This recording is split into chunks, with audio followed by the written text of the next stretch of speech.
إن الحمد لله نحمده ونستعينه ونستغفره ونعوذ بالله من شرور أنفسنا ومن سيئات أعمالنا من يهده الله فلا مضل له ومن يضلل فلا هادي له وأشهد أن لا إله إلا الله وحده لا شريك له وأشهد أن محمدا عبده ورسوله. La louange revient de droit à Allah, nous le remercions, nous faisons ses éloges, nous lui adressons toutes nos belles actions, nous demandons son aide, son pardon et sa protection contre les maux de nos propres personnes et les mauvaises conséquences de nos actes. Quand Allah guide quelqu'un, personne ne peut l'égarer. Lorsqu'il égare un individu, nul ne peut le guider. Et je témoigne que seul Allah est adoré de manière légitime et justifiée, et que Muhammad est son esclave et son messager. Amma ba'd, fa inna asdaq al-hadith kitabullah. La parole la plus vraie est le livre d'Allah. Wa khayra al-hadi hadi Muhammadin sallallahu alayhi wa sallam. Le meilleur des enseignements est celui du prophète Muhammad, à lui les éloges et le salut. Wa sharra al-umuri muhdathatuha. Les pires des actes sont les inventions dans la religion, les nouvelles manières d'adorer Allah qui n'ont pas été instaurées par le prophète sallallahu alayhi wa sallam. Wa kulla muhdathatin bid'ah wa kulla bid'atin dalalah. Toute innovation, bid'ah, égare et n'aboutit pas si ce n'est que de mener au feu. Wa kullu dalalatin fin nar. Pour entrer dans le vif du sujet, vous savez que on vit dans un contexte particulièrement crispé, suite notamment aux attentats qui ont eu lieu en France et un peu partout dans le monde, et des attentats qui sont souvent liés à une certaine vision de l'islam.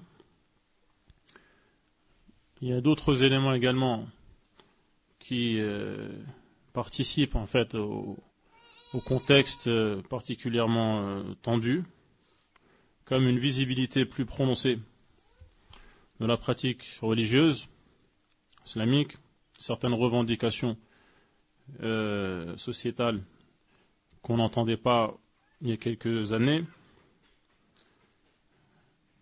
et en toile de fond un contexte international particulièrement défavorable au niveau de la sécurité.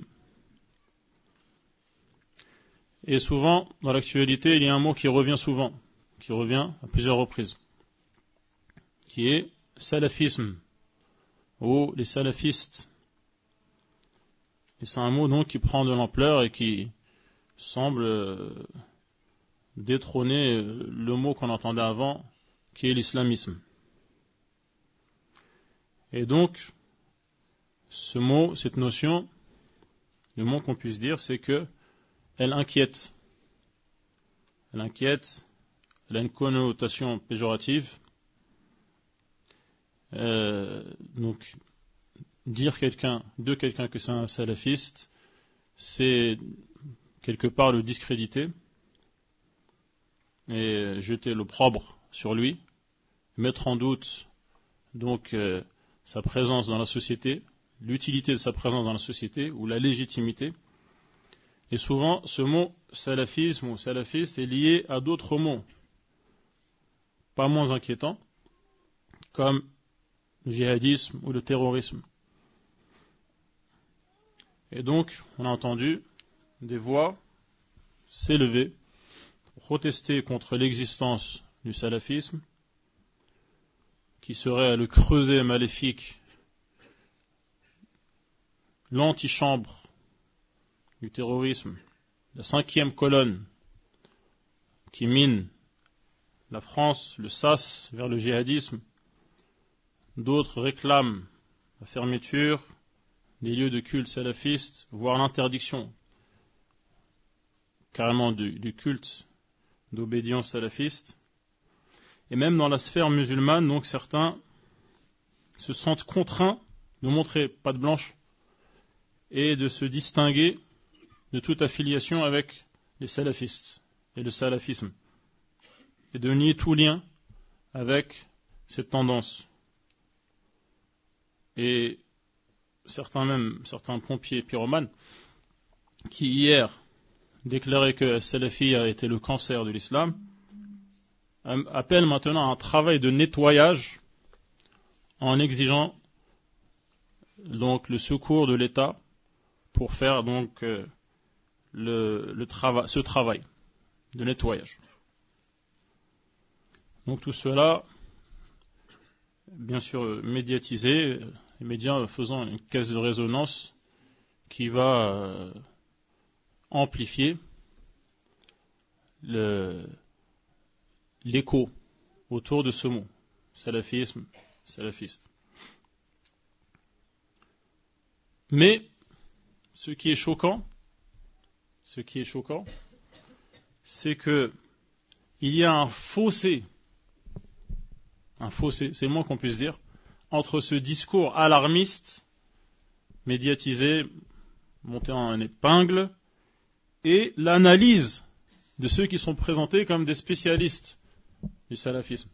Ceux qui sont sur le terrain, ceux qui étudient le sujet selon des critères académiques, présenter des thèses par exemple, ou des mémoires, ou parler de manière scientifique et rigoureuse.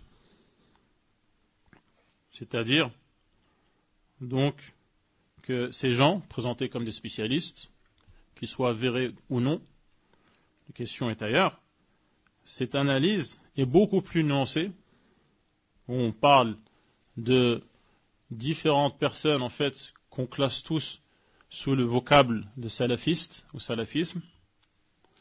Et c'est un discours de ces spécialistes qui est loin du fantasme et qui est en fait rassurant et apaisant. Et donc, ce qui nous amène à dire que quand on se penche sur le phénomène, sur le sujet, de manière rationnelle, c'est-à-dire en utilisant la réflexion, la raison, l'analyse lucide, de manière froide et méthodique, eh bien, on se rend compte que la phobie n'a pas lieu d'être et qu'il faut d'abord savoir de quoi on parle.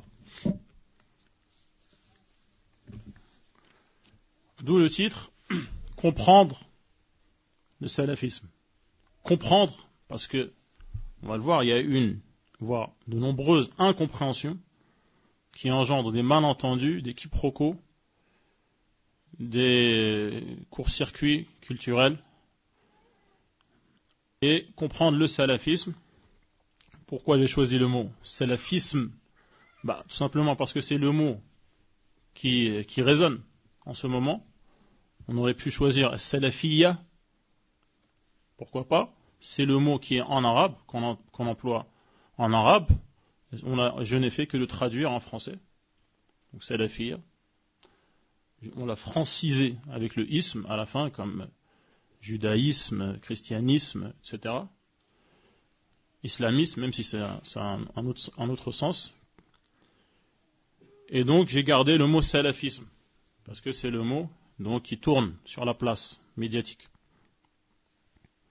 Le but de mon intervention, avec l'aide d'Allah subhanahu wa ta'ala, est clairement de désamorcer un climat survolté, entretenu par la confusion autour de ce terme. Confusion autour du terme. Salafisme, salafiyya, les salafistes, les salafis, etc. Et donc, clarifier les choses en rétablissant la vérité, en faisant toute la lumière sur la réalité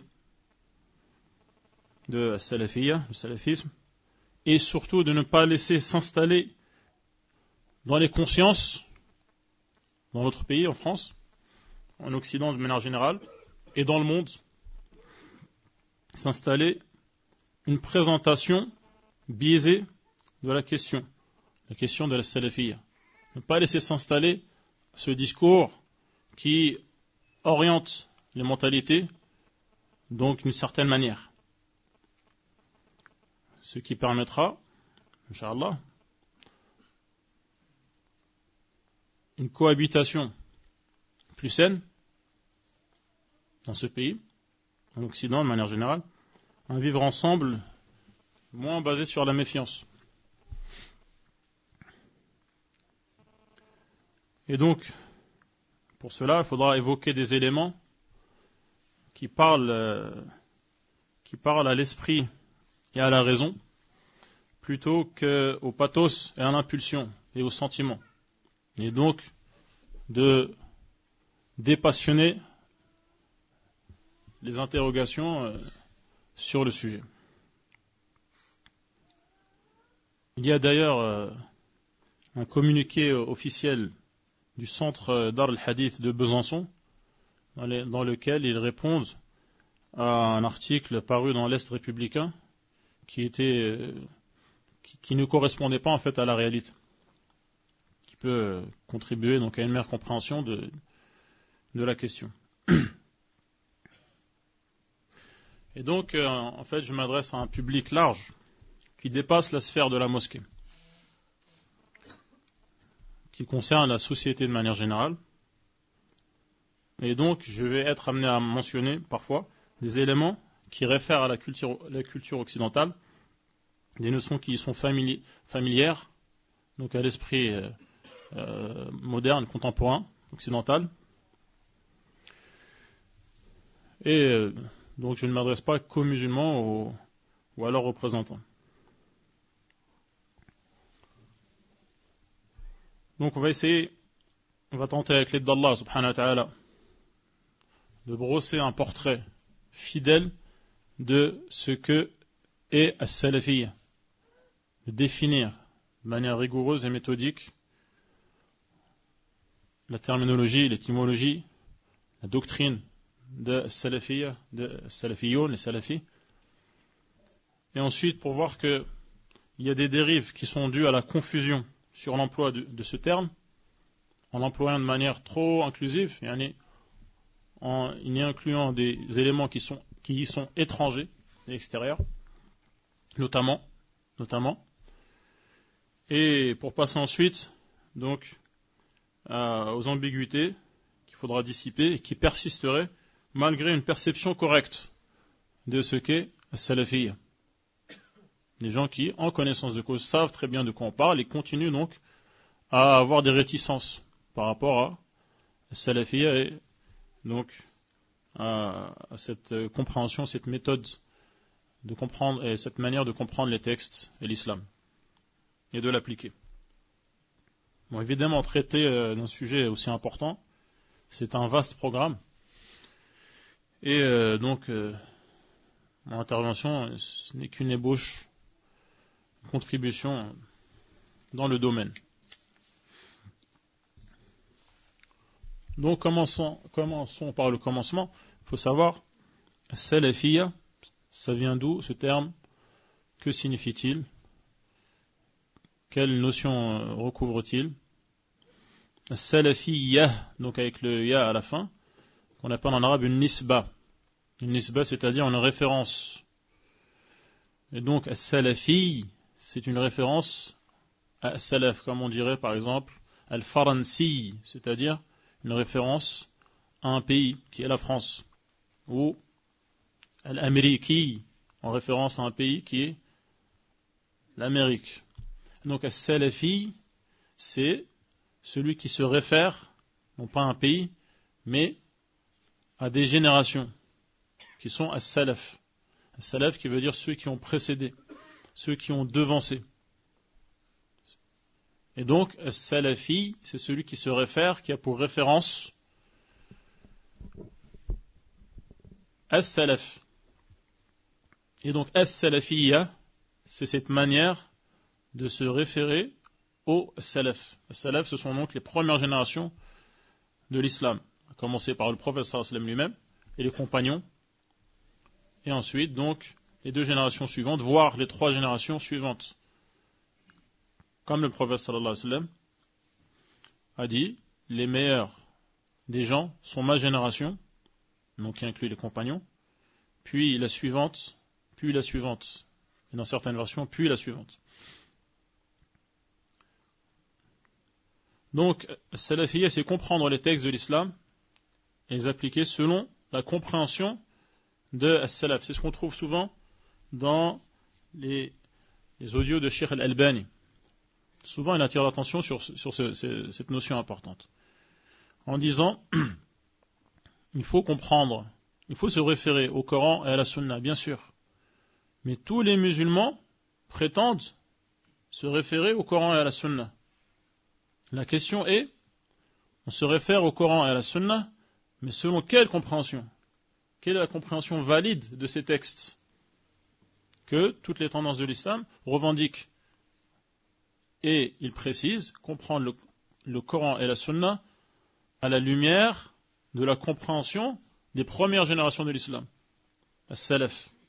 D'où, en résumé, le terme as-salafiyya, et celui donc qui adhère à cette compréhension de l'islam s'appellera donc as-salafi.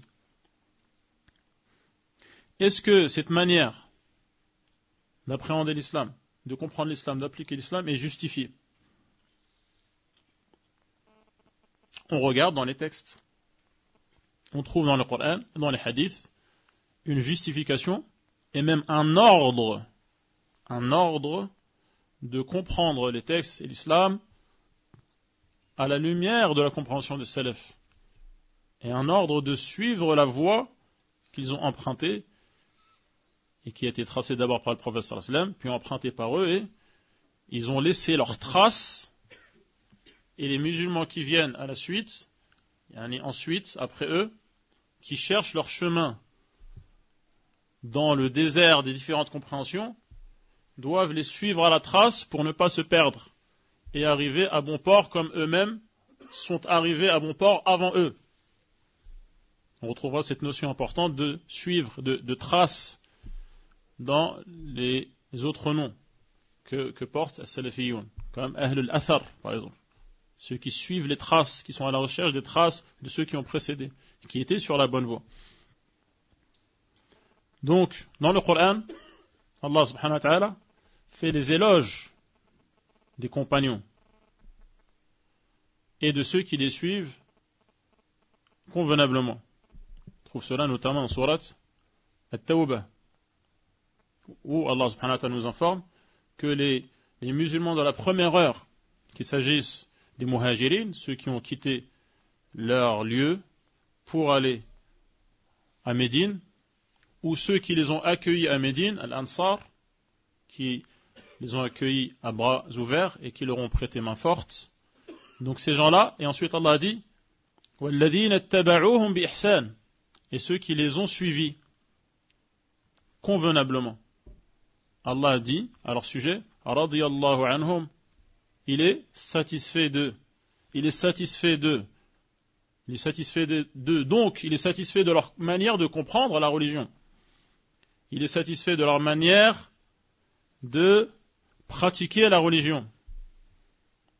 Et donc, pour faire partie des gens dont Allah est satisfait, il faut donc suivre ces musulmans dans la première heure de manière convenable. Ce qui revient à être salafi, c'est-à-dire à suivre, à prendre pour référence, pour exemple, pour modèle, les premières générations de l'islam dont Allah a fait les éloges.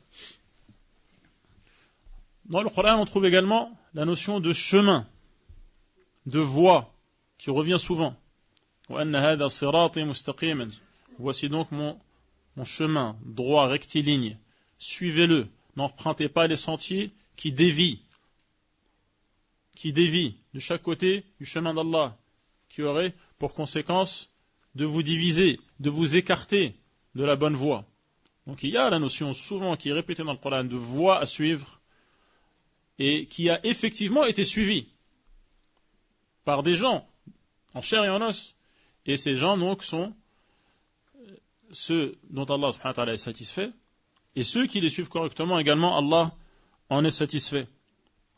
Allah subhanahu wa ta'ala dit également وَمَنْ يُشَاقِقَ الرَّسُولِ مِنْ بَعْدِ مَا تَبَيَّنَ لَهُ الْهُدَى وَيَتَّبِعْ غَيْرَ سَبِيلِ الْمُؤْمِنِينَ.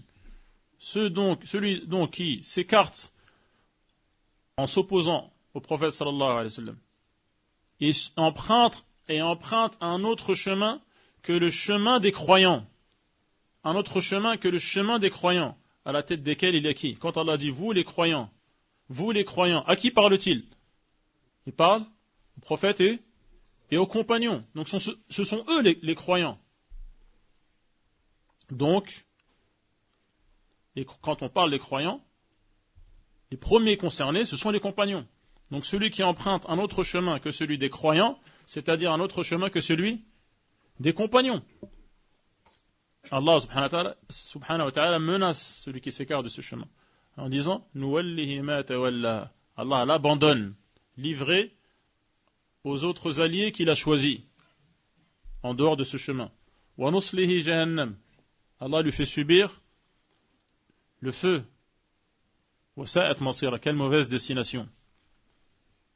Donc on trouve dans le Coran les fondements de cette compréhension particulière de la religion qui est conforme à la compréhension des musulmans de la première heure, les compagnons et ceux qui les ont suivis convenablement.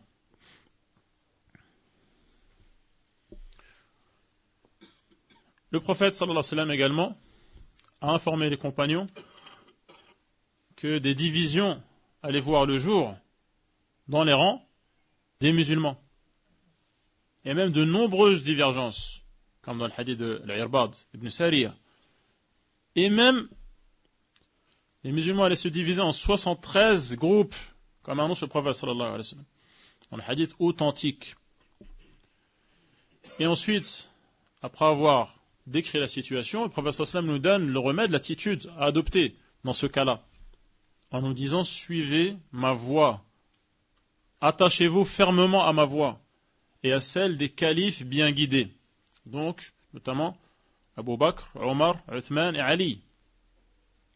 Et ensuite, en plus, pour confirmer cela, il dit bien, prenez garde à toutes les innovations. Tout ce qui va être contraire à cette voie, tracée par Allah, empruntée par le prophète sallallahu alayhi wa sallam, et les compagnons qui lui ont emboîté le pas, et tous ceux qui les ont suivis, les auront suivis de manière convenable. Et il met en garde contre toutes les innovations, c'est-à-dire les manières inventées d'adorer la religion qui se retrouvent à l'extérieur de ce chemin. Donc, le salafisme, c'est-à-dire comprendre l'islam de manière conforme à la compréhension des prédécesseurs est justifié dans les textes eux-mêmes. Et cette voie, tout au long de l'histoire de l'islam, a été empruntée par des gens, à partir des compagnons, bien sûr, et ensuite la génération de Tabi'un, la génération qui était en contact avec les compagnons, comme Saïd ibn al-Musayyib, Urwa ibn Zubayr, Ubaydullah ibn Utba ibn Mas'ud, Al-Qasim ibn Muhammad ibn Abi Bakr, Al-Siddiq, donc son petit-fils, le petit-fils d'Abu Bakr, Salim ibn Abdullah ibn Omar, Al-Hassan al-Basri, Omar ibn Abdul Aziz, Muhammad ibn Shihab al-Zuhri, et d'autres parmi At-Tabi'un, qui ont emprunté cette voie, en suivant l'exemple de leur maître, en comprenant les textes à la lumière de la compréhension de leurs maîtres, qui furent les compagnons. Et ensuite, il y a eu Atba'u Tabi'in, la deuxième génération après les compagnons, comme l'imam Malik, l'imam al-Awza'i. Malik était à Médine, Awza'i était dans le Sham, et Yunus ibn Yazid al-Ayli, min kibar ashab al-Zuhri, et également la génération qui a suivi, comme Hamad ibn Salama, Sufyan al-Thawri, Sufyan ibn Uyayna, et leurs élèves, comme Yahya ibn Sa'id al-Qattan, Abdurrahman ibn Mahdi, Zuhair ibn Harb, et d'autres. Et ensuite est venue une autre génération, qui est celle de l'imam Ahmed ibn Hanbal, décédé en 241 de l'Hégire.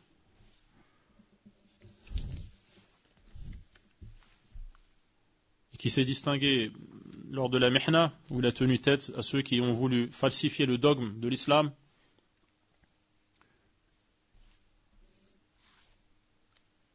Et donc, dans la même génération, il y avait également Ali ibn al-Madin et Yahya ibn Ma'in, Abu Bakr ibn Abi Shayba, Zuhayr ibn Harb, et autres qui furent les maîtres de Al-Bukhari et Muslim, les deux dont les recueils sont les deux références les plus importantes de l'islam, après le Coran.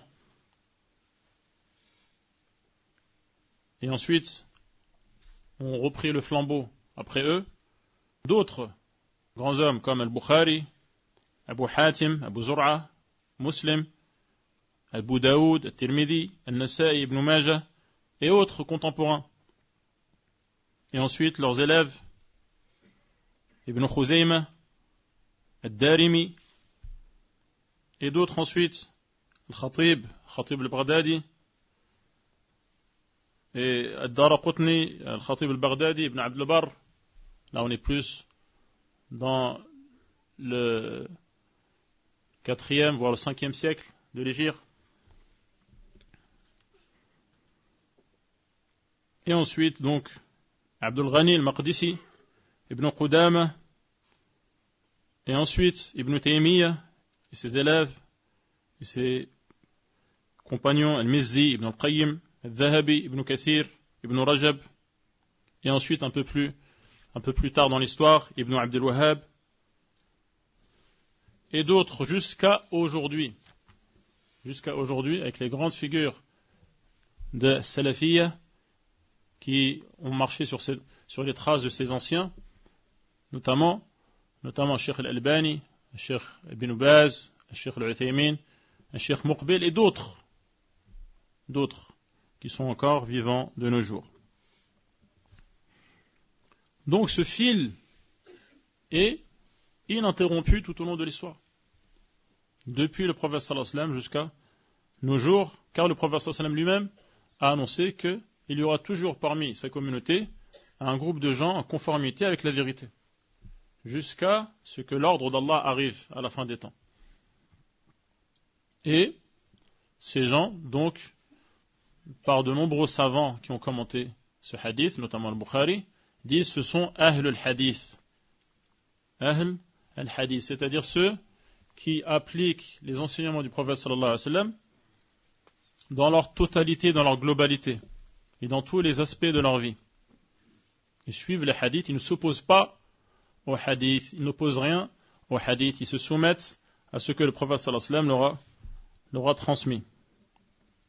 Et donc on les appelle salafistes ou ahl al-hadith, ceux qui appliquent les hadiths du prophète sallallahu alayhi wa sallam, ou ahl al-athar, ceux qui suivent à la trace, ceux qui les ont précédés sur la voie, ou qu'on les appelle donc ahl al-hadith, ahl al-athar, ahl al-sunnah wal-jama'a, les sunnites au sens strict du terme, c'est-à-dire ceux qui sont réunis autour de la vérité, donc mentionnés par les textes de l'islam, et réunis également autour de leurs dirigeants musulmans, sans faire dissidence. On parle de la même chose en fait. On parle de la même chose. Ces différents termes désignent les mêmes gens, qui sont ceux en fait qui continuent, alors que d'autres ont ouvert d'autres voies. Et bien ceux qui ont continué sur celle du prophète sallallahu alayhi wa sallam et des compagnons sont ces gens. Ils se distinguent notamment dans leur doctrine, dans les efforts qu'ils fournissent pour transmettre la religion, par l'importance capitale qu'ils donnent au tawhid, au monothéisme. Expliquer le monothéisme dans tous ses détails. Le monothéisme, le fait qu'Allah subhanahu wa ta'ala est le seul à créer, à diriger le monde, à donner à chacun ce dont il a besoin, qu'il est le seul à avoir le droit d'être adoré, qu'il se distingue par ses noms et ses qualités, il ne partage avec personne dans sa spécificité. Et donc également pour un combat acharné contre toutes les formes de polythéisme, de shirk, majeur ou mineur. Il se distingue par le combat contre la sorcellerie, contre l'idolâtrie, à vénérer outre mesure, et les individus, vénérer les tombes demander, implorer donc d'autres divinités qu'Allah subhanahu wa ta'ala, accrocher des amulettes, jurer par un autre qu'Allah, croire à l'horoscope. Il mène une lutte farouche contre toutes les formes de polythéisme. Et également, il se distingue par la diffusion de la sunna, les hadiths du prophète sallallahu alayhi wa sallam, qui sont la référence après le Coran. Et ces hadiths donc, qui permettent de comprendre le Coran et d'en détailler ce qui est cité de manière globale et d'apporter des précisions. Les hadiths du prophète sallallahu alayhi wa sallam se distinguent par l'importance qu'ils accordent aux hadiths, à distinguer les hadiths faibles des hadiths authentiques et à comprendre ces hadiths. Et donc, ils s'opposent également de manière farouche à tout ce qui est contraire à cette sunna, c'est-à-dire la voie dont on parle depuis tout à l'heure, et donc à toutes les innovations. Ils se distinguent par un combat sans relâche contre toutes les formes de bid'a et contre les innovateurs. Mettent en garde contre les innovateurs. Ils réfutent, ils démontent leurs arguments fallacieux. Ça, c'est ce qui les distingue particulièrement. Le fait qu'ils suivent en fait le prophète sallallahu alayhi wa sallam dans tous les domaines de la vie, pas dans certains domaines au détriment d'autres, ce qui inclut également leur attitude vis-à-vis des dirigeants, ceux qui sont au pouvoir. Les salafis, leurs savants, appellent à l'obéissance aux dirigeants musulmans, sauf dans ce qui est haram, où il ne faut pas leur obéir, sans remettre en question leur légitimité. Et donc ils se distinguent par un refus d'appeler à la rébellion. Quelle que soit cette rébellion, que ce soit une rébellion armée, que ce soit une rébellion verbale, ou dans l'attitude, comme les manifestations par exemple, la rébellion civile, et ce genre de manifestation, de contestation du pouvoir en place. Et donc il se distingue par le fait de condamner ce qu'on appelle aujourd'hui des coups d'État, des attentats et autres formes de ce qu'on appelle aujourd'hui le terrorisme.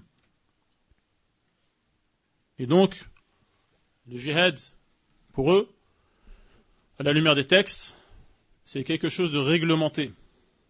Ce n'est pas une entreprise individuelle. C'est quelque chose de réglementé sous la tutelle d'un chef d'État officiel et musulman, et reconnu comme tel, qui déclare la guerre. Il y a un droit qui légifère et qui régule les activités belliqueuses qui sont déclarées au grand jour et de manière la plus officielle. Et donc il déclare que le djihad ne peut pas avoir lieu de l'initiative personnelle d'un tel ou d'un autre, mais que cela doit se faire sous l'autorité des dirigeants et pas en dehors de leur autorité. Si bien que pour eux, ce qu'on appelle aujourd'hui le terrorisme n'est pas un djihad. Et également, il n'y a pas de djihad de l'intérieur, c'est-à-dire d'une minorité musulmane qui vit au sein d'un pays non musulman. Car cela n'est pas justifié par les textes. Ce n'est pas l'attitude du prophète sallallahu alayhi wa sallam lorsqu'il vivait donc à la Mecque, et également lorsque les minorités ont continué de vivre à la Mecque, la minorité musulmane a continué de vivre à la Mecque qui était sous une autorité non musulmane, et également la minorité musulmane en Abyssinie. Et donc ces minorités sont tenues par un engagement de ne pas troubler l'ordre public qu'ils doivent honorer.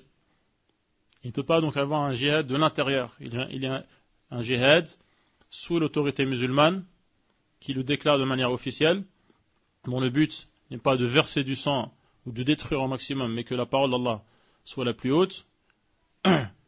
Et donc lorsque les camps sont distincts, il n'y a donc pas de djihad de l'intérieur en faisant un attentat comme ceux qu'on a pu voir ces derniers jours, et qui sont condamnables. Tout cela, tous ces points qui distinguent les salafis, qui distinguent leur doctrine, sont bien mentionnés dans des ouvrages de référence qui existent et qui s'étalent sur l'histoire de la littérature musulmane. On trouve As-Sunnah de l'imam Ahmed, par exemple, As-Sunnah de Al-Barbahari, I'tiqad Ahl Sunnah Lil-Lalaka'i, on retrouve la Sharia Al-Ajurri et d'autres. Ces ouvrages sont consignés. Donc, il ne suffira pas de se dire salafi pour être salafi, si on n'est pas en conformité avec les points qui distinguent les salafis et qui, donc, sont les détails de leur dogme et de leur manière de comprendre la religion.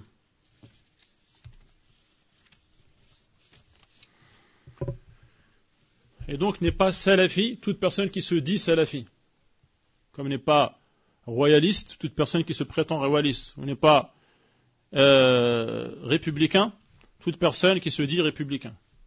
Il y a d'ailleurs eu un débat en France sur cette terminologie. Est-ce qu'on peut appeler des gens républicains? Est-ce que cela ne veut pas amener à dire que ceux qui ne se disent pas républicains, en parlant d'un parti en particulier, ne sont pas républicains? Est-ce qu'il suffit de se dire républicain pour l'être?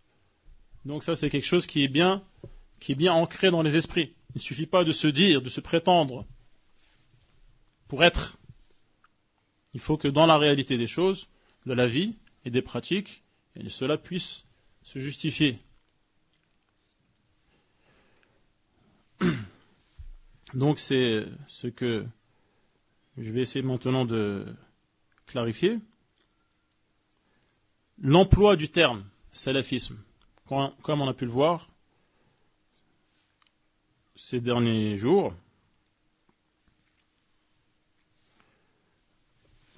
où ce terme est employé de manière abusive, c'est-à-dire on fait rentrer dans le salafisme ce qui n'en fait pas partie, ce qui ne correspond pas à ce qu'on vient de détailler dans la définition du mot salafiyya. Donc des tendances qui sont étrangères, et pas seulement étrangères, qui sont même antagonistes avec la salafiyya, sont quand même inclus dans le terme salafiyya et désignés par le mot salafisme. Notamment les takfiri. Les takfiri, du terme takfir, qui veut dire déclarer kafir, ou considérer kafir. Ces gens qui se distinguent des salafis sur un point essentiel, qui est comment définir celui qui est musulman et celui qui ne l'est pas. Les takfiris vont déclarer mécréants des gens qui ne sont pas mécréants, et ensuite il va y avoir un engrenage. Donc si celui qui est mécréant est à la tête de l'État, donc son gouvernement également est mécréant, et les gens du peuple qui ne réagissent pas, cela signifie qu'ils sont d'accord, donc ils sont également mécréants, et ainsi de suite. Et ces gens sont en opposition avec les salafis, avec les savants salafis, comme ceux que j'ai cités, comme Cheikh Ibn Baz, ou Cheikh Al-Albani, ou Cheikh Al-Uthaymin, ou Cheikh Muqbil. Ils ne se reconnaissent pas dans ces savants. Et pourtant, dans l'emploi du terme salafisme, ces gens sont inclus. Alors que sur des points fondamentaux, ils se distinguent catégoriquement des salafis. Sur la question des références, leurs références ne sont pas celles des salafis. Leurs savants ne sont pas les savants salafis. Ils vont même jusqu'à s'en prendre aux savants salafis en les taxant de savants du palais, les savants du sultan, les savants qui ne traitent que des questions, des règles et des lochis, c'est-à-dire qui ne sont pas au courant des réalités du monde et des réalités de la géopolitique ou des intérêts des musulmans. Et donc pour eux, ces savants, au mieux, leurs fatwas servent dans les questions du fiqh, dans les questions de la prière, des ablutions, au mieux. Sinon, ces savants n'ont aucune légitimité à leurs yeux.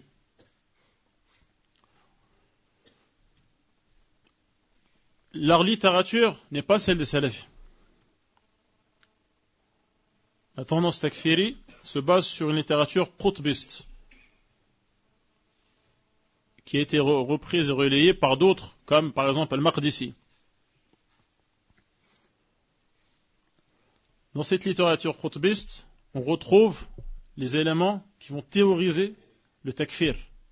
Commencer par ceux qui sont à la tête de l'État, qui n'appliquent pas les lois d'Allah,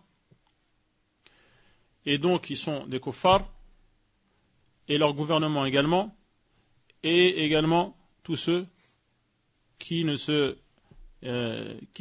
manifestent pas contre eux, qui ne manifestent pas leur désapprobation.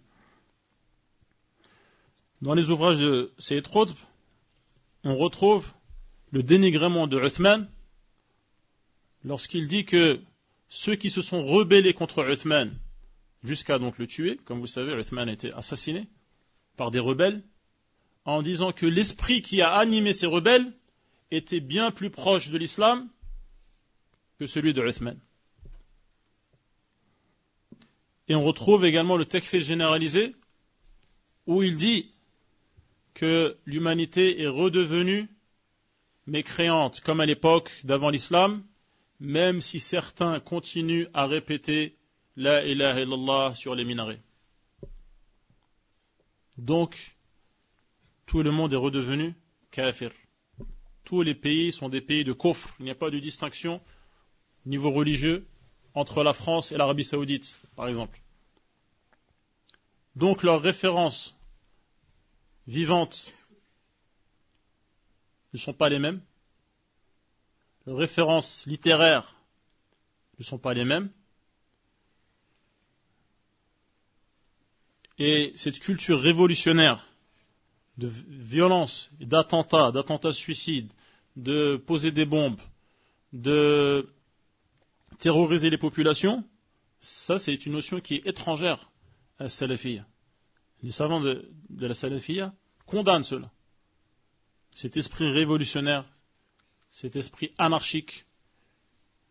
Et donc, présenter les salafis, le salafisme comme étant une espèce de galaxie où il y a d'un côté les quiétistes ou piétistes ou cheikhistes, c'est-à-dire ceux qui suivent les chouyours dont je viens de citer les noms, et qui sont donc non violents, et qui appellent à un changement dans la société par la da'wa, et pas par des coups d'État, et des rébellions, et des révolutions, et des manifestations. Donc ils disent c'est une partie des salafistes, et il y a également parmi les salafistes des djihadistes ou des révolutionnaires. Comment les mettre dans la même case alors que leurs références sont différentes et alors que eux-mêmes, il y a un antagonisme et une haine entre les deux, si bien que cette manière de présenter les choses n'est pas pertinente. Surtout quand ces spécialistes, ceux qui sont présentés comme étant les spécialistes de la question, disent, attention, en France, la majorité des salafistes, ils sont quiétistes, ils sont piétistes. Certains vont dire même, attention, en France, pas d'amalgame. En France, 95% des salafistes sont des quiétistes. Alors, quelle est la pertinence de garder ces 5% à l'intérieur donc de la définition du salafisme, alors que 95% déclarent que ces 5% ne font pas partie des salafis, et que ces 5% dénigrent et s'en prennent aux 95%. Est-ce qu'on reste cohérent en disant qu'ils sont quand même tous les deux salafistes? C'est aberrant. Et comment il ne pourrait pas y avoir d'amalgame quand on parle dans les médias du salafisme, du danger du salafisme, de l'inquiétude face au salafisme, en fait, on parle que de 5%, qui sont ceux qui sont présentés comme les djihadistes, qui sont en fait les takfiris. Mais les dommages collatéraux concernent les 95% aussi. Donc, ce qui est plus rigoureux d'un point de vue de la méthode, c'est de distinguer les deux. De dire, il y a les salafistes, ou les salafis, et il y a les takfiristes. Et il n'y a rien à voir entre les deux. Et cet amalgame, cette confusion va entretenir le mythe du passage du salafisme au terrorisme.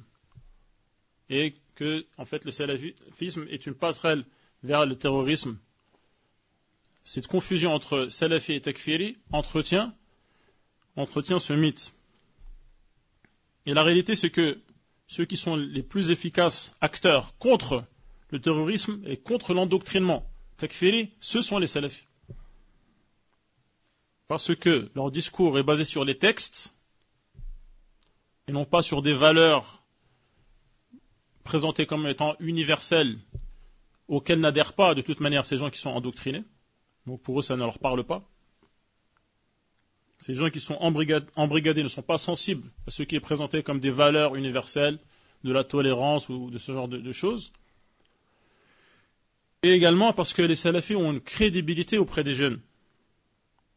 Parce que ce ne sont pas des gens qui appellent vers un parti particulier ou vers un sectarisme particulier. Et donc leur discours est influent. Ce sont donc des gens qui sont un rempart, au contraire, contre l'embrigadement tekfiri, l'endoctrinement terroriste. C'est pour cela que il y a de leur part une condamnation limpide, sans aucune ambiguïté, aucun embâge, aucun dualisme, quand il y a des attentats. Même dans des conditions, un contexte difficile. On se rappelle, pendant les événements de Charlie, alors qu'il y avait une rumeur de complot, et puis aussi une réticence par rapport à je suis Charlie, je suis pas Charlie. Malgré cela, les savants salafis, de manière la plus claire, ont condamné cet attentat parce qu'il est attribué à l'islam et qui n'est pas justifié par les textes. Parce que, pour les salafis, condamner ce qu'on appelle aujourd'hui le terrorisme, qui est en fait le kharijisme, est une obligation religieuse, comme on l'a dit au début.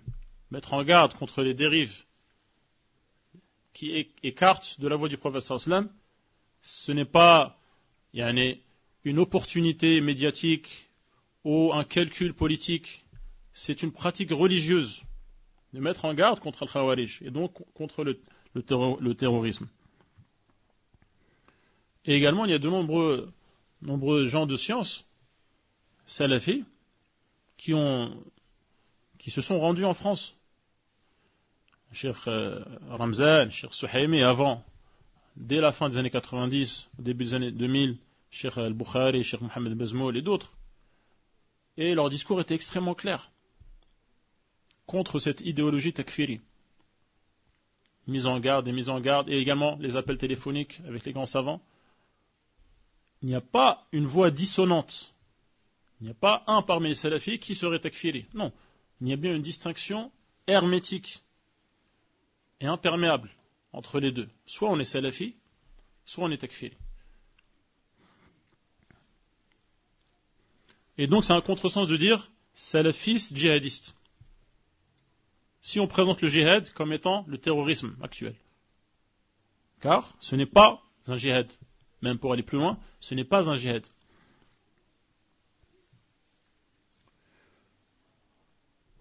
Et donc c'est également une notion qu'il ne faut pas se laisser s'installer. Que ces gens-là sont des djihadistes. Non, ce ne sont pas des djihadistes. Ce sont des terroristes.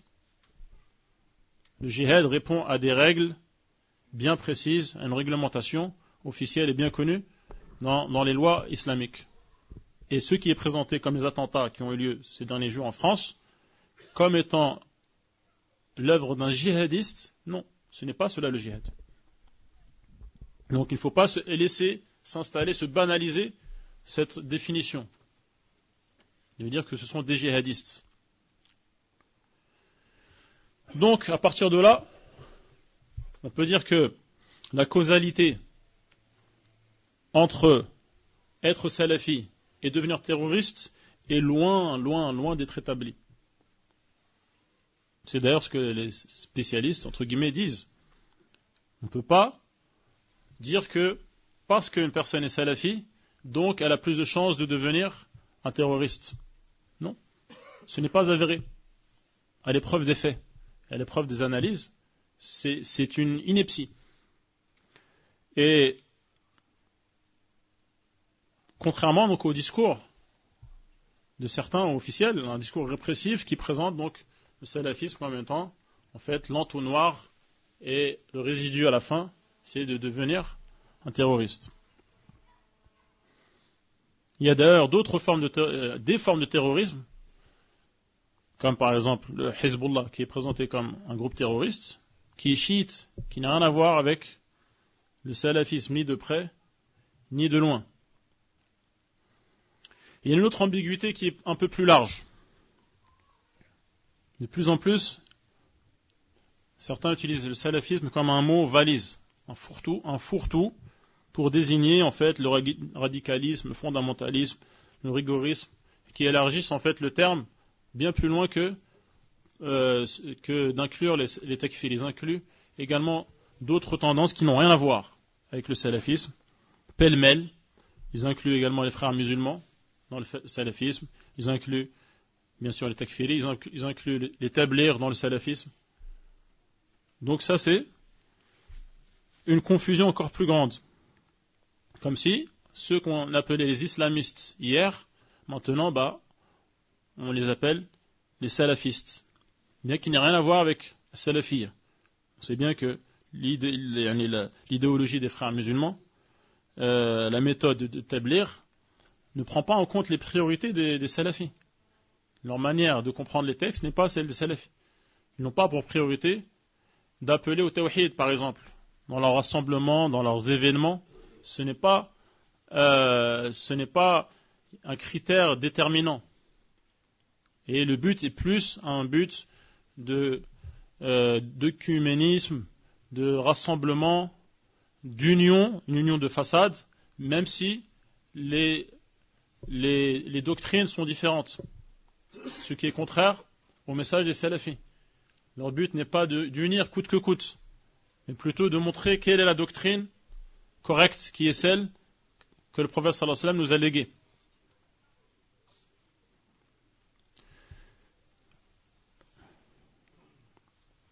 Et donc, dans cette ambiguïté, de mettre dans un mot valise tous ceux en fait qui sont musulmans pratiquants en fait, qu'on appelle les musulmans pratiquants ou qui ont une pratique plus ou moins visible de l'islam, on voudrait donc opposer ce salafisme dans ce sens large, extra large même, on voudrait les opposer à un islam des Lumières, ce qu'on présente comme étant un islam des Lumières. Ça c'est également un manque de lucidité et de rigueur, parce que donc les priorités des salafis ne sont pas celles de ces autres tendances, donc qu'on inclut pourtant, pour certains, dans le salafisme. Bon, une fois qu'on a déblayé certaines confusions autour de salafia et du salafisme, certains ont bien compris cela, mais pourtant continuent à être réticents vis-à-vis de la salafiyya.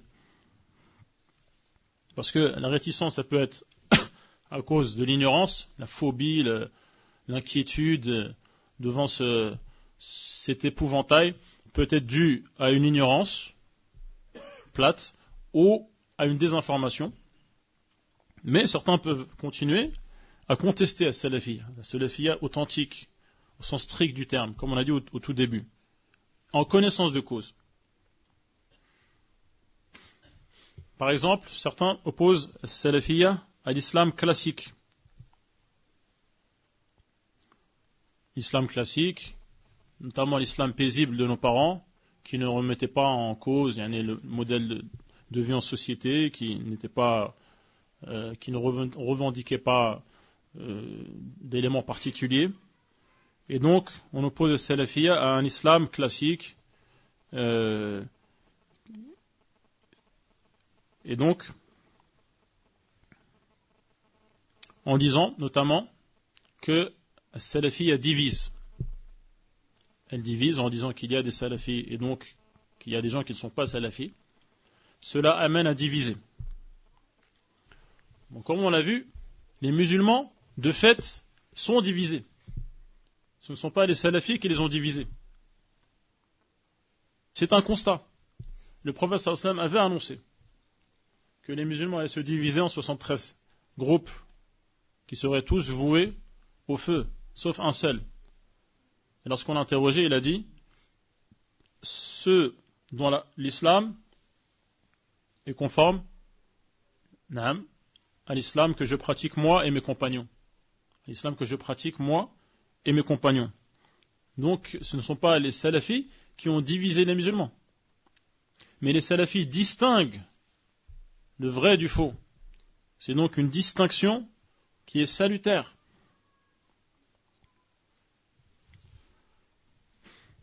Également, certains disent que le salafi est un courant nouveau.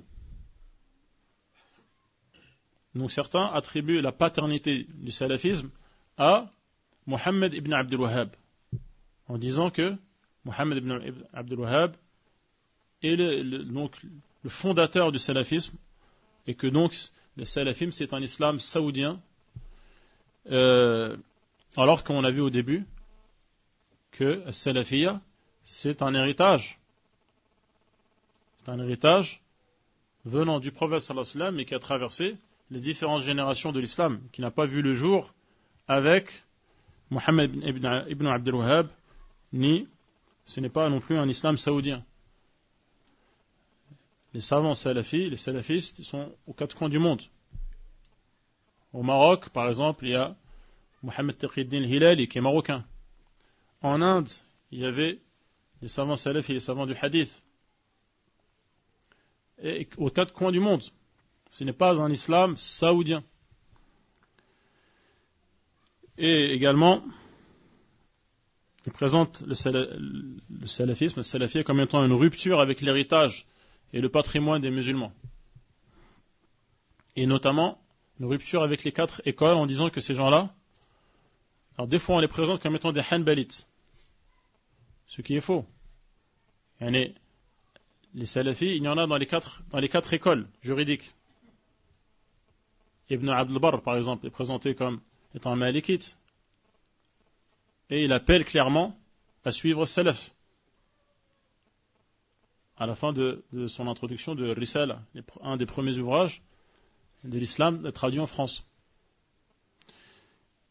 Donc, dire que la salafiyya est en opposition avec les quatre écoles, c'est une erreur.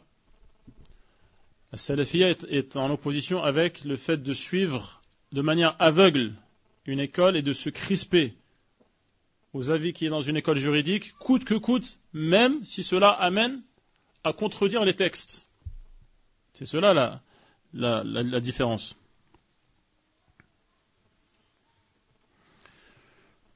Également, certains opposent le salafiyya, on l'avait déjà dit tout à l'heure, à l'islam des Lumières, en disant que ce sont des gens rétrogrades, réfractaires à la modernité, et donc qui ont une vision fabuleuse et magnifiée des compagnons de l'âge d'or de l'islam, et donc qui sont tournés vers le passé, qui ne veulent pas progresser.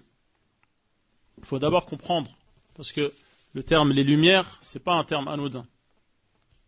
C'est pas un terme anodin. En fait, c'est une allusion. C'est une allusion au patrimoine occidental. Donc il faut rappeler qu'en Occident, donc, pendant le Moyen Âge, était sous la tutelle de l'Église, et que le dogme de l'Église était imposé, on ne pouvait pas le contredire, même s'il y avait une approche scientifique pour dire le contraire, ce n'était pas possible. Et ensuite, vers le XVIe siècle, il y a eu l'humanisme.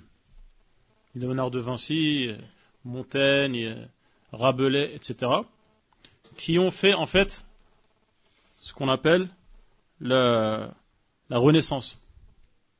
C'est-à-dire qu'en Europe, on a fait un retour en arrière. Un retour en arrière en enjambant tout le passage historique dominé par le christianisme pour revenir aux sources, c'est-à-dire au texte grec et latin. Et en revenant aux sources, en étant éclairé, donc disent-ils, par ces références antiques, eh bien il y a eu un déclic où l'être humain a commencé à découvrir qu'il avait un potentiel et qu'il avait des qualités et qu'il fallait maintenant plus se tourner vers l'humain plutôt que le divin. Ce qui a amené les lumières, c'est-à-dire que ces gens ont découvert que l'être humain avait une lumière et qu'il fallait développer cette lumière et donc abandonner la lumière venant d'en haut pour se tourner maintenant vers la lumière de l'être humain, la raison, la science, le progrès, etc. Ce qui aboutit donc à la Révolution française et ensuite aux valeurs qui sont les valeurs actuelles du monde occidental. Donc, quand on comprend ce paradigme, c'est-à-dire cette lecture des choses, on comprend ce qu'on veut dire par opposer le salafisme à un islam des lumières. C'est-à-dire que derrière cela, il y a une conception de la religion comme étant un frein, comme étant un carcan, des menottes qui empêchent l'homme de s'épanouir, qui l'empêchent d'exploiter ses ressources, de parachever ses qualités. Et donc ils ont eu besoin en Europe de s'émanciper de la religion et donc du dogme imposé par l'Église pour pouvoir devenir ce que la culture occidentale est devenue aujourd'hui. Donc, quand on oppose le salafi à l'islam des Lumières, cela veut dire que la salafie est contre le progrès, contre le développement humain, contre l'épanouissement et donc finalement contre le bonheur. Et ça, c'est une grave erreur. C'est une grave erreur pour plusieurs raisons. La première, ça c'est ce qu'on appelle de l'ethnocentrisme, c'est-à-dire vouloir appliquer à l'islam et aux musulmans ce que les Européens ont connu, c'est-à-dire l'Europe, donc était freinée, bridée par l'Église, ils ont réussi à devenir ce qu'ils sont, c'est-à-dire une civilisation présentée comme étant brillante. Ils n'ont pu y parvenir qu'en se débarrassant de l'autorité religieuse. Et donc, les musulmans, les pauvres, ils sont toujours sous l'autorité religieuse, il faudrait qu'ils se débarrassent de cette autorité pour, comme nous, accéder aux lumières et donc à l'épanouissement, à la perfection des qualités. Alors qu'en islam, ce n'est pas le cas. Il n'y a pas eu de conflit en islam entre la religion et la science. Il n'y a pas de conflit en islam entre la religion et le progrès. L'âge d'or de l'islam, c'est justement le Moyen-Âge. C'est là où il y a eu des découvertes scientifiques. C'est un moment où la religion avait la suprématie dans la société musulmane. Dans les différents domaines de la vie. Et malgré cela, il y a eu un développement scientifique, il y a eu des découvertes technologiques, il y a eu un rayonnement du monde musulman, contrairement au Moyen-Âge occidental, qui est un âge présenté comme étant un âge des ténèbres. Donc, il n'y a pas de comparaison. On ne peut pas comparer l'histoire de l'Europe avec l'histoire donc du monde musulman, en disant donc qu'ils doivent suivre le même cheminement. Donc ça, c'est voir les choses derrière un prisme en pensant que ce qui nous est arrivé, et forcément, les pauvres musulmans, ils sont encore au Moyen-Âge. Non. L'Europe a dû se défaire des lumières de la religion pour découvrir les lumières de la raison. Alors qu'en islam, il y a les deux lumières. Il y a les deux lumières, la lumière des textes, le Coran et la Sunna, et la lumière de la raison humaine, de la nature humaine, du bon sens humain. On retrouve cela dans Surat An-Nur. Allah subhanahu wa ta'ala dit Allahu nuru as-samawati wal ard. Mathalu nurihi kamishkatin fiha misbah. L'exemple, l'image de la lumière d'Allah, de la science, de la connaissance d'Allah, dans le cœur du croyant, kamishkatin fiha misbah. C'est comme une niche dans un mur, dans laquelle il y a une mèche allumée, lumineuse. Al-misbahu fi zujaja, protégée par un cristal, donc il va amplifier la lumière et protéger la flamme également. Al-misbahu fi zujaja, az-zujajatu ka'annaha kawkabun durri. Donc ce cristal ressemble à un astre brillant de mille feux. Yuqadu min shajaratin mubarakah. Donc ça c'est la lumière d'Allah subhanahu wa ta'ala, du Coran, la lumière de la Sunna qui illumine. Et en fait, cette mèche, elle est trempée dans de l'huile. Une huile limpide, une huile d'olivier, un olivier qui est ni à l'extrémité orientale du verger, ni à l'extrémité occidentale. Elle est au milieu, donc elle profite pleinement des rayons du soleil. Et c'est une huile tellement limpide qu'elle pourrait presque s'enflammer sans flamme. S'enflammer sans flamme. Mais il y a, en plus de la limpidité de l'huile, la clarté de la flamme, si bien qu'il y a lumière sur lumière. Et cette huile, en fait, c'est l'image de la nature humaine disposée à accepter la vérité, qui est une terre fertile pour pouvoir distinguer le vrai du faux, et qui, à la connaissance des textes de l'islam, eh bien, il y a une cohérence entre les deux. Et donc, il n'y a pas de contradiction. Allah subhanahu wa ta'ala dit, Nourun ala nour, lumière sur lumière. La lumière des textes avec la lumière de la raison humaine. Et donc, il n'y a pas de conflit chez les musulmans entre la lumière de l'être humain, de son bon sens, et la lumière qui vient de la part d'Allah subhanahu wa ta'ala. Alors qu'en Occident, on a dû faire le choix entre les deux. Et la lumière de l'homme n'a pu voir le jour qu'en tamisant celle qui est présentée comme étant celle de Dieu, qui est en fait celle de l'Église.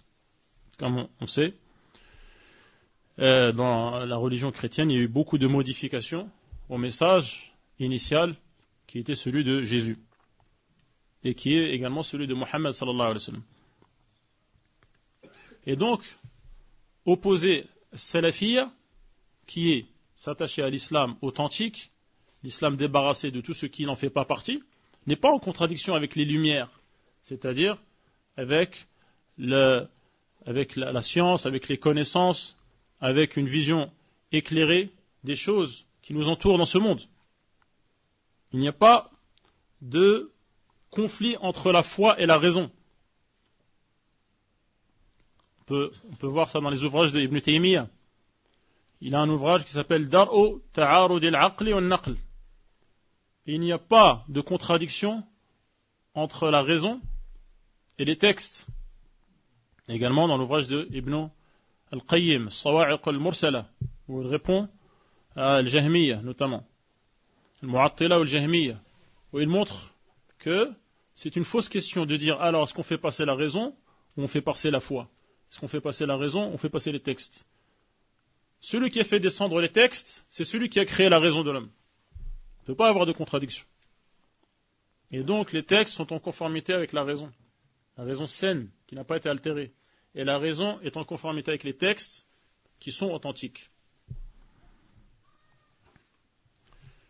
Et également, il est difficile de critiquer as-salafiyya en l'opposant aux lumières, au progrès humain, alors que la démarche humaniste, donc l'humanisme, la Renaissance qui a donné les lumières, donc l'humanisme et la Renaissance c'est vers le XVIe siècle, ensuite les Lumières, 18e siècle, Révolution française, et ensuite donc c'est l'héritage qu'on connaît aujourd'hui qui est présenté comme les valeurs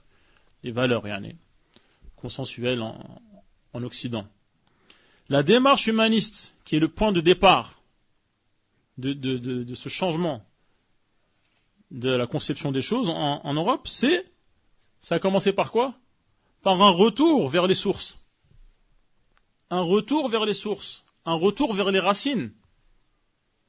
Donc comment, après cela, critiquer les salafis en disant vous retournez à vos sources, vous vous attachez au siècle des premiers musulmans, et donc vous ne pouvez pas être dans le progrès, vous ne pouvez pas être dans l'amélioration, vous ne pouvez pas être dans une vision tournée vers l'avenir, alors que l'humanisme, les valeurs actuelles sont basées sur un retour vers les textes grecs et latins. C'est-à-dire donc un retour vers les fondements, un retour vers les racines, et c'est présenté de manière élogieuse. La Révolution française s'est présentée comme un achèvement, un aboutissement. Je ne sais pas si vous avez connu le bicentenaire de la Révolution française, en 1989, où c'était présenté comme un événement, un tournant dans l'histoire, etc. Alors que le point de départ de ce tournant, c'est un retour vers les sources, donc quelque part une forme de salafiyya, qui est de se référer à ceux qui nous ont précédés. Donc, on peut difficilement après critiquer les salafis pour cette attitude.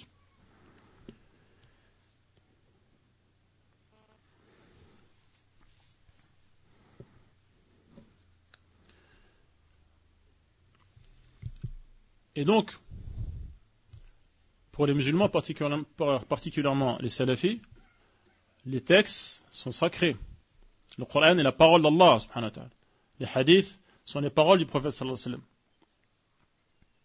Donc si les Lumières, les philosophes de la lumière, des Lumières, sont retournés vers les textes antiques, mais avec un esprit critique, on ne peut pas demander aux musulmans d'avoir également, pour que leur islam soit un islam des Lumières, avoir un esprit critique sur le Coran et les hadiths à la manière des Lumières européennes. Parce que ces textes grecs, ce ne sont pas une révélation, c'est une production humaine qui est sujette à l'erreur. Alors que le Coran, c'est la parole d'Allah, subhanahu wa ta'ala. On ne peut pas traiter le Coran comme un texte littéraire qu'il faudrait interpréter. Et donc, c'est dangereux, de ce point de vue-là, d'appeler les musulmans à avoir un islam des Lumières, si c'est bien de ces lumières-là qu'on veut parler.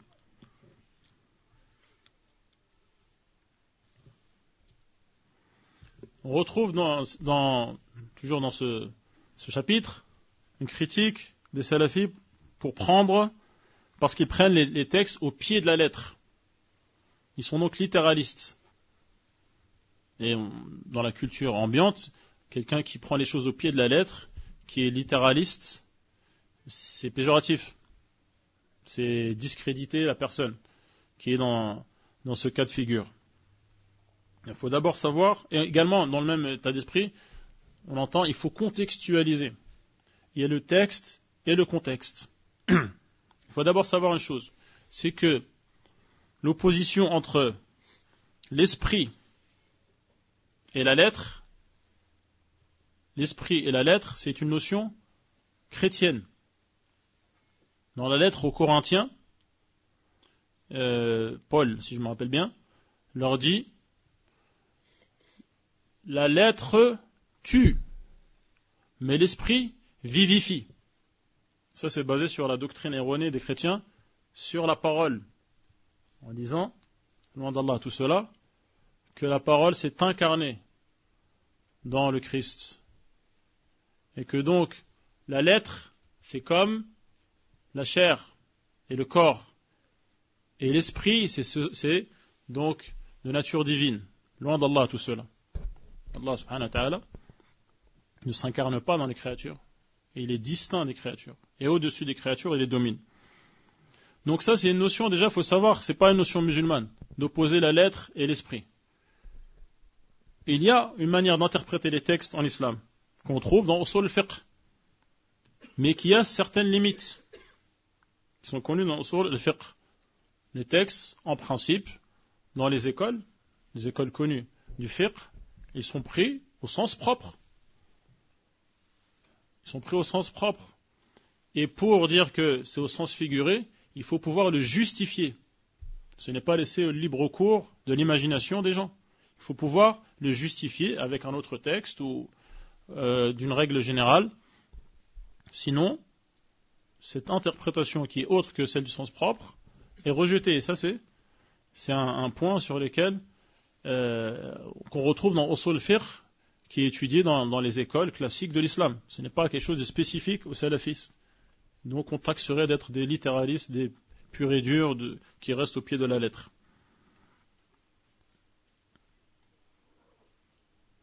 Et donc ouvrir la porte, et dire il faut interpréter les textes de manière moins littérale, plus métaphorique, plus symbolique, c'est ouvrir la porte à une grave dérive. C'est pour cela que les savants insistent, notamment concernant l'asma ou sifat, les noms d'Allah et les attributs d'Allah, où ils ont réfuté de manière intransigeante ceux qui veulent comprendre les sifat, les attributs d'Allah, d'une manière qui est allégorique, et elle est métaphorique, au lieu de comprendre au sens propre. Ceux qui disent, par exemple, Allah subhanahu wa ta'ala dit à Iblis, qu'est-ce qui t'a empêché de te prosterner à ce que j'ai créé de mes deux mains. Mes deux mains, on sait bien ce que veulent dire les mains. Même si on sait que les mains d'Allah ne ressemblent pas aux mains des créatures. Mais ce sont quand même des mains, des vraies mains, au sens propre du terme. Même si on ne sait pas comment elles sont. Ceux qui cherchent à interpréter d'une autre manière, les savants de Salaf, donc les Salafis, sont extrêmement sévères envers eux. En disant, ceux qui disent par exemple, ce ne sont pas des mains réelles, en fait, cela veut dire son pouvoir par exemple, ou sa capacité d'agir. Ils disent non, c'est contraire à la manière de Salaf. Les compagnons n'ont pas compris de cette manière. Et ceux qui ouvrent cette porte, en disant, on peut interpréter ces textes d'une manière figurée. Les philosophes sont venus après, on dit, attendez, vous interprétez les noms et les attributs de manière figurée, nous aussi on va interpréter les textes de la résurrection de manière figurée. Et on va dire, en fait, il n'y a pas de résurrection des corps. Et si on leur dit, comment? Il y a des textes qui montrent qu'il y a une résurrection. Ils leur disent, il y a des textes qui montrent les noms et les attributs. Vous les avez interprétés. Nous aussi on interprète ces autres textes. Et ainsi de suite, la porte est ouverte pour interpréter de manière farfelue et injustifiée les versets du Coran. D'où la nécessité de comprendre ce Coran comme l'ont compris ceux qui ont été les contemporains de la révélation. Ceux dont la langue du Coran était leur langue maternelle. Était la langue maternelle. Et ceux qu'Allah subhanahu wa ta'ala a agréés.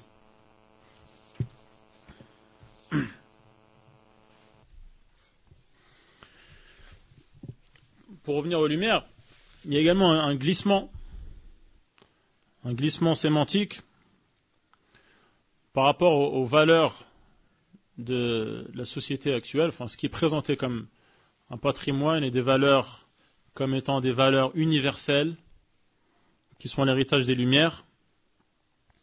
Et donc, c'est l'incarnation de la vérité, du bien, de la justice, de toutes les valeurs positives. Et donc, ne pas adhérer à ces valeurs signifierait être contre la civilisation, être contre les valeurs humaines, les valeurs humanistes, contre le progrès, contre le bien-être de la société. Or, à l'intérieur même de l'héritage des références occidentales, qui est l'héritage des de la Renaissance, et des humanistes, on trouve des voix qui sont critiques vis-à-vis de ce qu'on appelle l'humanisme aujourd'hui, qui est donc l'origine des valeurs présentées aujourd'hui comme des valeurs actuelles auxquelles nul n'est censé ne pas adhérer. Et jusqu'à aujourd'hui, il y a des gens de culture occidentale qui sont critiques vis-à-vis de certaines valeurs. Et pourtant, ils ne sont pas présentés comme étant des gens dangereux, ou des gens potentiellement terroristes, ou des gens qui empêchent le vivre ensemble. Par exemple, ceux qui sont au lycée en France étudient Montaigne, par exemple. Montaigne, dans son texte Des cannibales, quand on a découvert en fait le Nouveau Monde, notamment au Brésil, et ils ont découvert des civilisations cannibales, donc les gens commençaient à critiquer cela, comment cela peut-il exister? Et Montaigne, dans son texte Des cannibales, qui est étudié au lycée, en France, a un regard critique sur la société occidentale, en disant, mais qui sont les véritables cannibales? Et qui sont les véritables sauvages? De manière subtile, il amène donc la société à s'interroger, qui sont véritablement les sauvages et qui sont véritablement les civilisés? En inversant, donc, le rapport des choses, et en donc opposant un miroir à la société occidentale. Et on retrouve jusqu'à aujourd'hui, par exemple, il y a en France des royalistes, c'est-à-dire des gens pour qui le modèle démocratique est un modèle qui ne fonctionne pas. Parce que ils disent, par exemple, la révolution s'est faite dans le sang et plusieurs bains de sang ont eu lieu au cours de l'histoire, d'une manière qui n'existait pas quand le régime était monarchique. Et également, le fait de donner un mandat de quelques années à un gouvernement, c'est pas productif et il doit chercher à chaque fois, il doit penser à chaque fois aux prochaines élections qu'il doit gagner, et donc ce qui le menotte et l'empêche, par exemple, de faire passer des mesures qui seraient pas populaires ou autres. Donc il y a des gens en France qui sont royalistes, qui sont invités, par exemple, dans des émissions à la radio, sur France Culture, par exemple, que tout le monde peut écouter, et qui, ouvertement, et de manière complètement décomplexée, expriment qu'ils n'adhèrent pas à certaines valeurs qui sont pourtant présentées comme étant un acquis, un héritage, le triomphe de la raison en France. Il y a des gens qui ont été influencés par cette vision des choses, et notamment un certain Maurras, Charles Maurras, qui a influencé des gens qui sont étudiés au lycée en France, comme Proust par exemple. Est-ce que on peut dire que étudier Proust et sa Madeleine au lycée, c'est fabriquer des nouveaux terroristes, des gens qui vont remettre en question le vivre ensemble, des gens qui sont un péril pour la République? Donc, où est-ce que je veux en venir? C'est que les salafis, notamment en France, peuvent être différents de la majorité qui est en France. Ils peuvent ne pas adhérer à certaines valeurs qui sont présentées comme étant universelles et indiscutables, alors qu'ils ne sont pas les premiers. Ils ne sont pas les premiers en France. Et donc, l'existence des salafis en France n'est pas un danger en soi.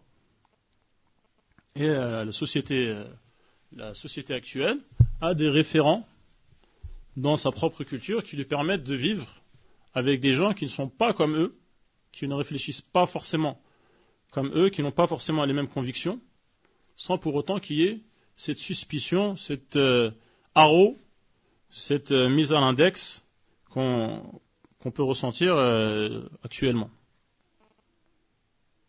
Et donc être différent n'est pas en soi synonyme d'être un danger ou d'être une source d'inquiétude, ou d'être potentiellement un